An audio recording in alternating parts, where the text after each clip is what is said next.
Hello, everyone. This is Jeffrey T. Ferteller back with another, I was going to say Service Management Leadership podcast, but today is Morning Tea with Jeffrey. And last week, I went into a lot of detail about quantifying the cost of an outage, use some historical examples, what makes up that cost. Today, I want to look at some variables. I want to look at a practical application of how do we do this well, and maybe some other comments along the way. But before we get started, I want to just explain that there is no right answer that's right for every organization when we think of how to calculate this cost of an outage. Before we get too far in, thank you for joining us on this podcast, this brief podcast. Please support our YouTube channel, our other podcasts, which I mentioned at the beginning, Service Management Leadership Podcast. Follow our company page. Look me up on LinkedIn. I'm pretty easy to spot. All right. So this week, I want to get into details on practical application. But I want to start with where we were last week.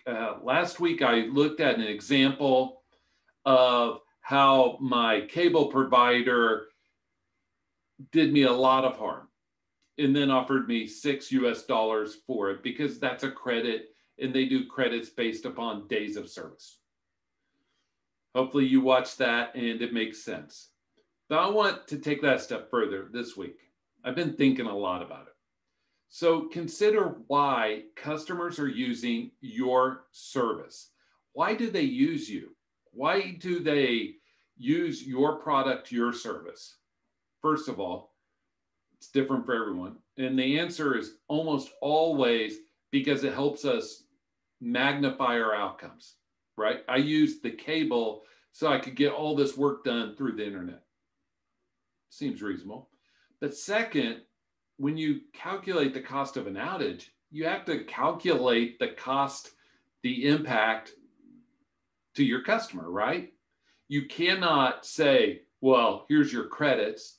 That doesn't consider your customer at all. That just transactional, makes your service transactional.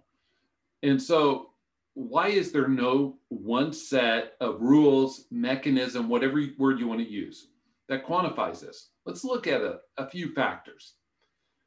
The risk appetite of leaders will determine it. Let's think about this for a second.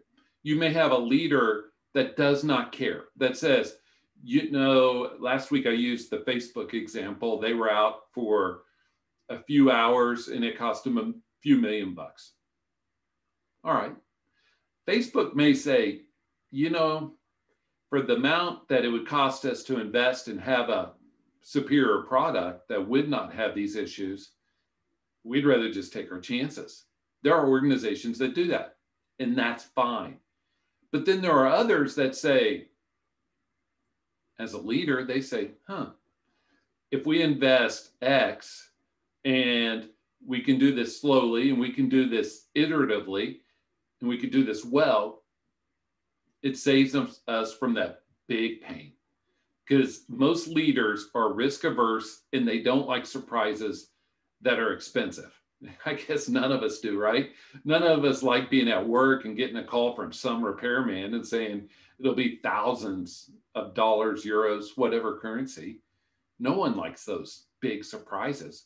We would rather take those small incremental costs, expenses, and let's try to build up where we're a little more insulated. So the risk appetite of the leaders, that's the first thing. Second is, how about the impact on other objectives within the organization? If you are an organization that's trying to do great things and you're under this timeline, it's got to be done by the end of the month. Is a 2-day outage painful to you? Yes. How about if that outage is in a way that it now inhibits some of your other initiatives? That's very painful. We have to consider that. No formula is going to give you that. That's why you need expertise. And we at Service Management Leadership would love to help you with that. How about the technical capabilities of your staff, your service providers? That's needed to be factored in. Your industry, your size of your company within that industry. How about the resilience of your technology? That needs to be factored in. Your reliance on technology as a company, that very much needs to be factored in. You may be a company that's 100% reliant on technology. If it goes down, you're down.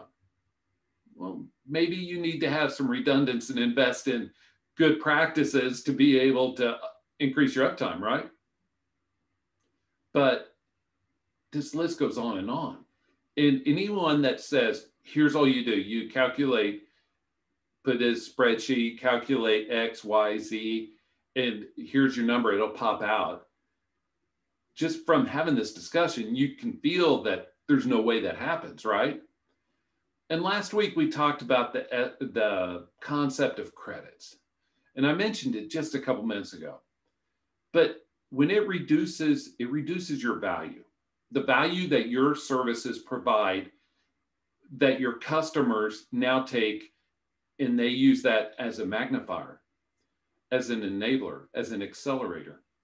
But when you give credits, you are saying, I am a transaction. I am replaceable. I don't value you as a customer. You may not have a way to have these conversations with your customers, but you need to understand, what is this impact? What is this outage? What's it preventing them from accomplishing? Maybe there's another way around it that you can help with. You have to be able to be open to have these conversations. And so when I think of how people use your service and the value that's enabled by it, when I offer you credits, if you spend $100 with me a month, just making up a round number, and my service is unavailable, and I divide it by 30 and say, here's your $3 and whatever cents, you wouldn't be using my service for that 100 unless it's helping you create thousands or hundreds. Think about like all the banking apps. If they're down, all their customers are out. Do those customers really want credits? No, they just want that banking app to be up when their customers need it, which is 24/7 by 365 now. You think about all these other technology applications, whatever word you want to use, how reliant we are on them, how we rely on that uptime all the time. Think about it. Even when we have scheduled downtime for an organization, it's still painful. We still look at the clock and think, when's that thing coming back up? But unplanned outages are 100, 10,000, whatever number worse, because they're unplanned. There's no way you can communicate ahead of time. It's always going to catch somebody at a bad time, right? Have you ever been sitting in your house and electricity or the internet just pauses for just 60 seconds and you kind of get tense because it's at a bad time? It's always at a bad time. And so as we keep thinking, if you are a leader and you want to address this cost of an outage, address the impact of an outage, you can calculate that and we will be happy to help you. But let's talk practical application. Do you have the budget to invest in the technology to have the redundancy? Maybe not.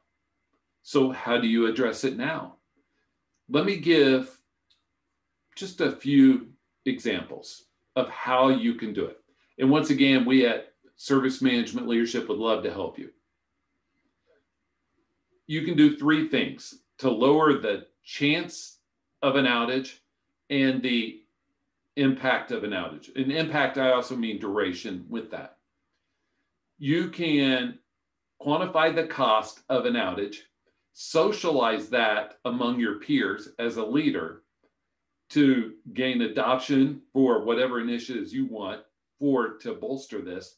also to get investment, right? You want people, if you're in IT, and if you've noticed when we talk about outages, I'm not talking just IT outages. I'm talking business to business outage, talking all types. But if you're an IT organization, you kind of want to go to your business stakeholders and say, there is a chance of an outage. And those numbers floated around that are $9,000 per minute US. They're way too low. And here's why. List them off. I think next budget cycle, you will get help. You will get budget aid to bolster your redundancy. I'm pretty sure of it. You help people understand the risk and the pain. They usually come through with the financing. So your stakeholders need to be a part of this. That's number one, to reduce both the frequency or chances and the impact. Second is service management. Of course, we're service management leadership. We're going to say that, right? But hear me out. Your change management, change enablement in ITIL 4, what are the quality of changes? How many incidents, outages are created by poor changes? You probably need to check that out. Poor testing, all of that stuff. How about your incident management? Is it reducing the mean time to restore service? It should be. Problem management. How about root cause analysis? We can go on and on. Event management. Are we detecting and putting automation in to close incidents without human intervention? That'd be awesome, wouldn't it? That's how we reduce those. You go on and on. But the key piece on the service management isn't just that we have it. Doesn't matter. It's how good we are, how mature we are, how standardized we are. How well do we do this? How well do we execute? And lastly, business resilience. Resilience, another one of our core capabilities. It comes in 3 flavors, just like ice cream. It's the ability to respond in an event. It's the ability to remain continuous in an event, and the ability to recover, like disaster recovery in an event. All 3 of those are, how do we keep those services up and running? I try not to brag. I try to keep things as humble as I can.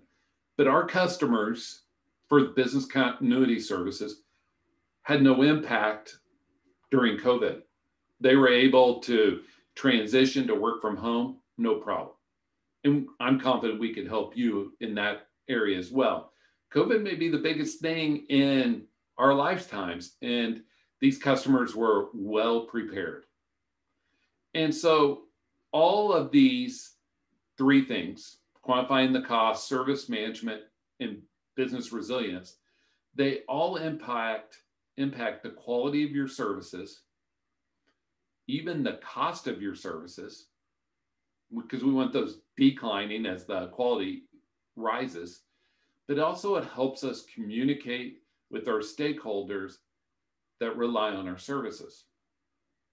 Imagine my surprise, or maybe even happiness, if the cable company would have called me ahead of time, even though one of their people messed up on this, or was in touch, because they know that they could tell just by looking at the line that it's not making it in my house. That communication would greatly greatly color the way I view this with them. And so just be thinking about it from your customer's point of view. How do I see things from their viewpoint? The old adages of walking a mile in someone's shoes. Think about, how do we understand this?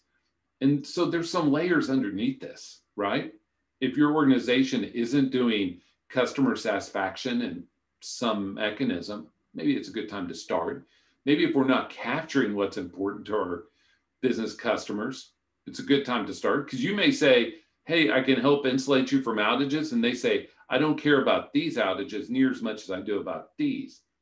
That's a great conversation if you are an IT or a business leader. It's having those conversations. So we talked about customer satisfaction. We talked about having those conversations. And the third is whether it's ITIL 4, previous versions of ITIL, everywhere is continual improvement. How do we get better? How do we do what we do better? And if you notice, these three things that I've offered have very little investment cost, very little. Because the problem with investing in technology is that it'll be obsolete soon, because technology is hooked into other technology, which will require upgrades sooner than you would like.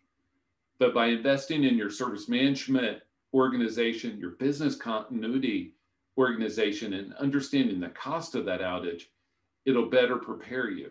And that's what we're here for. And so please reach out to me in some fashion if we can be of help to your organization. I thank you for your audience, your listening, your patronage, and please feel free to reach out to me with any and all questions. Let me know how I can be helpful to you. And I hope you have a great, great day.